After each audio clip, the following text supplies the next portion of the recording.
उत्तर प्रदेश के कर्मठ जमीन से जुड़े और इस विश्वविद्यालय में आकर मुझे लगा कि खेती के प्रति उनका कैसा लगाव है। मैं आज उनको बधाई भी देना चाहता हूं। आदरणीय सूर्य प्रताप शाही जी,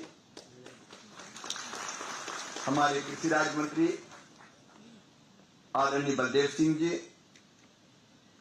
सचिव डेयर और महानिदेशक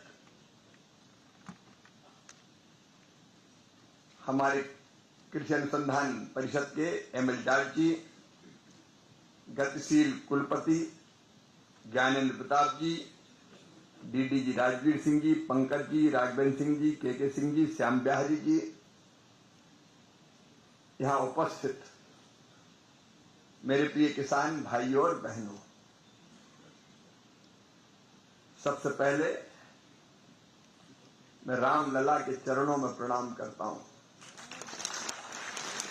राम हमारे अस्तित्व है, राम हमारे आराध्य हैं, राम हमारे प्राण हैं, राम हमारे भगवान हैं, राम हमारे रोम रोम में रमे हैं, राम हमारी हर सांस में बसे हैं। और तुलसी बाबा के वो शब्द मुझे याद आ रहे हैं, राम राज्य। और राम राज्य कहे तो क्या, तो उन्होंने कहा दैहिक दैविक भौतिक तापा, राम राज्य काहू नहीं व्यापा। दैहिक ताप, दैविक ताप, भौतिक ताप, और हमारा आदर्श है राम राज्य। प्रधानमंत्री श्रीमान नरेंद्र मोदी जी के नेतृत्व में देश में और उनके मार्गदर्शन में उत्तर प्रदेश में योगी आदित्यनाथ जी के नेतृत्व में हम सचमुच में राम राज्य लाना चाहते हैं। और राम राज्य कैसे आएगा, उसका एक मुख्य आधार है खेती और किसान। दुनिया की हर चीज फैक्ट्रियों में बन सकती है, लेकिन भोजन फैक्ट्रियों में नहीं बन सकता, अन्न फैक्ट्रियों में नहीं बन सकता, फल और सब्जी फैक्ट्रियों में नहीं बन सकती। आज के दिन ऐतिहासिक की बात कर रहे थे शाही जी। हाँ, ऐतिहासिक है, इसलिए भी ऐतिहासिक है कि आज रोड मैप उत्तर प्रदेश का हमारे भारतीय कृषि अनुसंधान परिषद ने बनाया और हमने आज उत्तर प्रदेश के मुख्यमंत्री जी और कृषि मंत्री जी को सौंपा। रोड मैप का मतलब है खेती में क्या क्या करना चाहिए वैज्ञानिक रूप से। बढ़ते हुए तापमान में, सूखे के बढ़ते दिन, कम होता पानी, जलवायु परिवर्तन। तो आज अभी समय नहीं कि उस पर मैं विस्तार से बोलूं, लेकिन आदरणीय शाही जी, मैं आपसे यह निवेदन जरूर करना चाहता हूं कि जब कृषि रोड मैप पे आप ढंग से यहां चर्चा कर लो, तब किसानों के बीच में जारी करने हम आएंगे और तब उसको ढंग से किसानों के बीच में रखेंगे। वो रोड मैप किसानों के लिए है, किसान क्या करे खेती में। यहां आना भी ऐतिहासिक है। आचार्य नरेंद्र देव जी के चरणों में बारंबार प्रणाम। शाही जी, आपके मार्गदर्शन में विश्वविद्यालय को जिस ढंग से दिशा दी गई है वो प्रशंसनीय है। और हमने भी केवल हाल का मैं भाषण नहीं, मैं तो कह रहा था शाही जी से कि खेतों में किसानों के बीच उनसे बात करें, वहां काम करें, वहां देखें, वहां समझें, वहां समझाएं। कृषि मंत्री ये थोड़ी है कि भाषण दिया, माल फूल माला पहनी और साल श्रीफल दिया और निकल लिए काजू किशमिश खाते। कृषि मंत्री जब तक धान के खेत में ना उतरे और धान की रुपाई ना करे, जब तक मखाने की खेती ना देखे, जब तक किसानों से बात ना करे, तब तक वो कृषि मंत्री सही अर्थों में कृषि मंत्री नहीं है। मंत्री का मतलब है जनता का सेवक। और मुझे प्रधानमंत्री जी ने किसानों की सेवा करने का सौभाग्य दिया है, मैं उनको धन्यवाद देता हूं। और सचमुच में अंतरात्मा से राम जन्मभूमि पर खड़े हो, क्योंकि हम अयोध्या के पास है। ये कहता हूं कि किसानों की सेवा ही हमारे लिए भगवान की पूजा, और इसलिए एक एक करके प्रधानमंत्री जी के नेतृत्व में हम कोशिश कर रहे हैं कि भारतीय कृषि की दशा और दिशा कैसे सुधरे। आज खेत बचाओ अभियान के अंतर्गत आए। मैं भी गांव में पैदा हुआ, मुझे बचपन याद है। मैंने खेत में हल चलते थे तो उड़ाई की है, उड़ाई अपने हाथों से। पहले जो आदमी तो हल चलाता था, बच्चे या महिलाओं से कहते तुम उड़ो, उड़ाई। अब समझ गए ना, पोर में जब डालते थे। आजकल की पीढ़ी तो भूले गई उड़ाई क्या होती है, हल क्या होता है, फाल क्या होता है, बखर क्या होता है। लेकिन आपको याद होगा जब बोनी पूरी होती थी तो हमारे यहां मिट्टी का ढेर ऐसे बना के मछंद्री मैया कहते थे, धरती माता बनाते थे और पूजा करते थे उसकी, और वहीं से हल निकालते थे और कहते थे पूर में पानी हर बोलो। अलग अलग जगह थोड़ा अलग अलग होगा, लेकिन धरती माता के प्रति कृतज्ञता प्रकट करते थे, क्योंकि वही तो हमें अन्न देती है। लेकिन धीरे धीरे ये भाव बदल गया। अधिक अन्न पैदा करने की चाह में हम इसी धरती मां के साथ अन्याय करने लगे। खाद डालो, किट्टी भी डालो, दवाइयां छिड़को, पेस्टिसाइड डालो। मैं खाद डालने का विरोध करने नहीं आया, खाद की व्यवस्था भी करी है सरकार ने, ऐसा नहीं है कि हम इसलिए आ गए। लेकिन मैं ये चेताने आया हूं कि अगर ऐसे ही हम खाद की मात्रा बढ़ाते गए तो एक दिन ये धरती अन्न पैदा करने से ही इनकार कर देगी, ऊसर हो जाएगी, बंजर हो जाएगी। आप बताओ मेरे किसान बहनों भाई, ये धरती केवल अपनी है क्या? इसमें आने वाली पीढ़ी जो हमारे बच्चे, उनका हक नहीं है क्या? 4 पीढ़ी के बाद, 5 पीढ़ी के बाद अगले धरती बंजर होगी, क्या कर लोगे आप? धरती बीमार हो रही है। धरती में पैदा हुआ अन्न, फल, फूल वो भी बीमार है, और वो खाने वाले आदमी भी बीमार हो रहे हैं। और आज विचार करने का समय है, हम कैसे संतुलित खाद का प्रयोग करें। जितनी जरूरत है उतना प्रयोग करो ना भाई।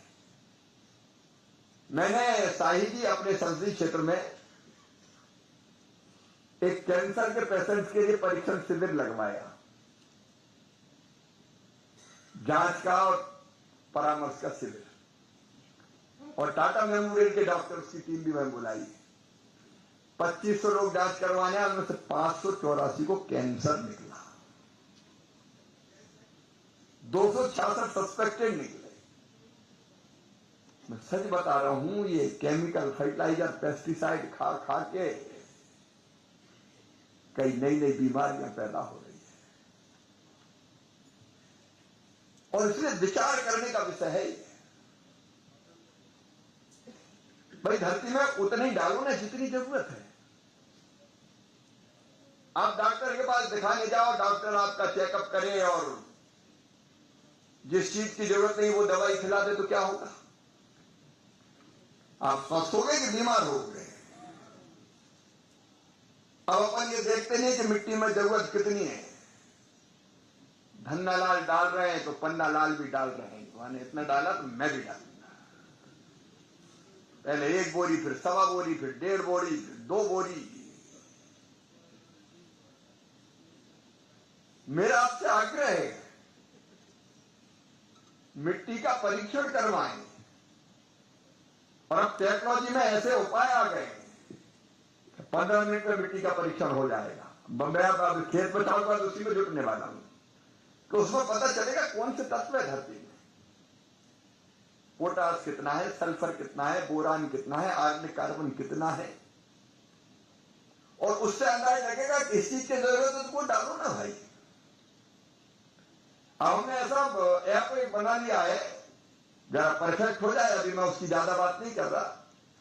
क्या आप खेत में ऐसा मोबाइल धर लोगे, उसको डाउनलोड करोगे तो आपकी हथेली पे धरा मोबाइल बता देगा कि आपकी जमीन में ये चीज है और ये चीज नहीं है। और सिफारिश किया जाएगी कि 2 बोरी डीएपी डालो इसमें, या इतना यूरिया डालो, या एनपीके डालो, या सुपर फास्फेट डालो। तो वो टेक्नोलॉजी का उपयोग करके मैं इसमें लगूंगा पूरी ताकत से, क्योंकि किसान को पता ही नहीं है कि क्या डालना है, कौन सी चीज की जरूरत। भाई जो चीज की जरूरत है वो डालो ना, तो हमारा खर्चा भी बचेगा। पता चला कि डालना 1 बोरी और उड़ 3 बोरी, तो उससे पैदावार थोड़ी बढ़ेगी। और खादों का संतुलित उपयोग जरूरी है। धरती बचाव का मतलब यह है कि ज्यादा से नुकसान हो रहा है। यह नुकसान क्या हो रहा है आज? अभी तो खैर बरसाती रूठ गई है, जलवायु परिवर्तन भयानक परिस्थितियां पैदा कर रहा है। पहले गांव में आपने देखा पानी गिरता था तो कैसे केंचुआ निकलते थे, घरों में घुसते थे, कई बार बाहर करना पड़ता था। आपने बचपन में जो जीव जंतु देखे होंगे वो आज दर्शन नहीं है उनके। केंचुआ महाराज पेस्टिसाइड में मारी डाले, और केंचुआ महाराज कितना उपयोगी था। धरती में नीचे 40-40 फुट जाता, फिर ऊपर आता, फिर नीचे जाता, फिर ऊपर जाता, मिट्टी खाता, मिट्टी निकालता, और मिट्टी को भुरभुरी और बहुत उपजाऊ बना देता था।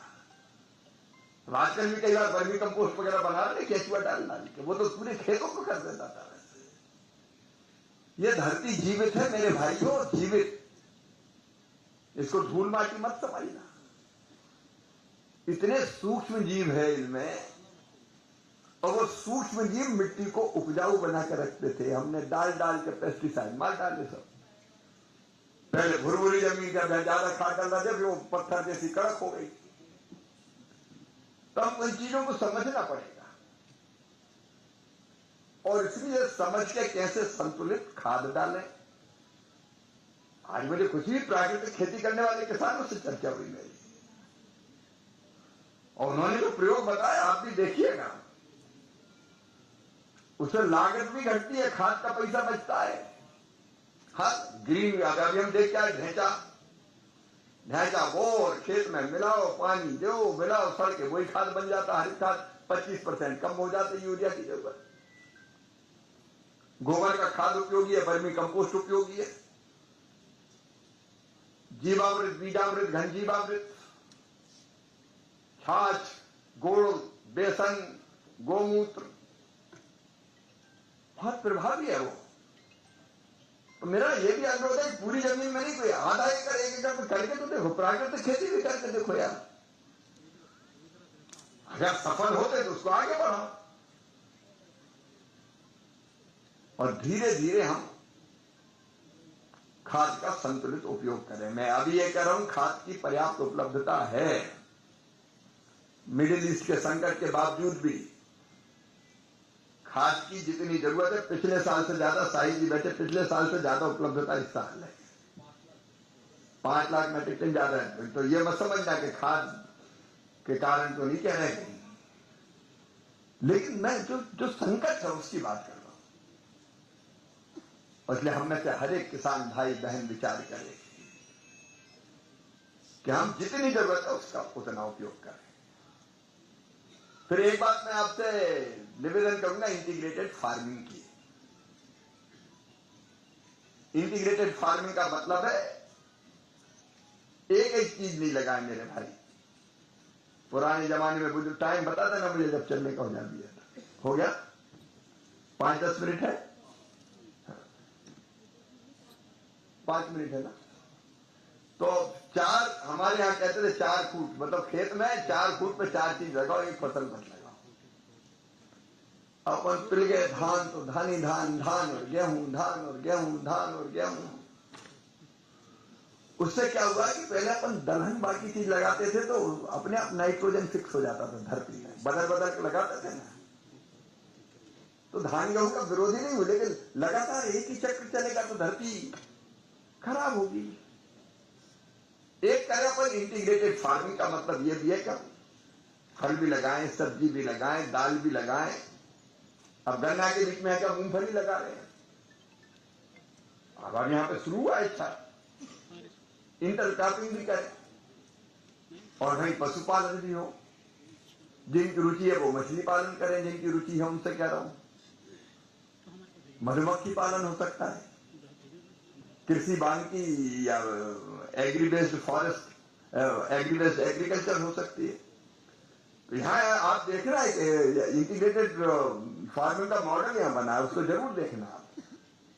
4-5 चीज करो जी, थोड़े पैसे इससे, थोड़े पैसे इससे, थोड़े पैसे से। और मैं कृषि मंत्री के रूप में ये मेरा संकल्प है, प्रधानमंत्री जी के मार्गदर्शन में किसानों की आमदनी बढ़ा के रहना है, चाहे कुछ हो जाए उसके लिए हर संभव प्रयत्न करना। और इंटीग्रेटेड फार्मिंग को करवाती है, इसलिए मैं इंटीग्रेटेड फार्मिंग की बात कर रहा हूं। उस दिशा में हमको बढ़ना पड़ेगा। कई तरह के नए नए प्रयोग कर रहे हैं, आज बताने का ज्यादा समय नहीं है। जैसे बागवानी अच्छी होती, यूपी के आम, दशहरी, चौसा, लंगड़ा, अलग अलग वैरायटी के। तो आम की विदेशों में भेजना पड़ता था पहले उत्तर प्रदेश को, तो हवाई जहाज में जाते थे, तो ज्यादा किराया लगता था। योगी जी ने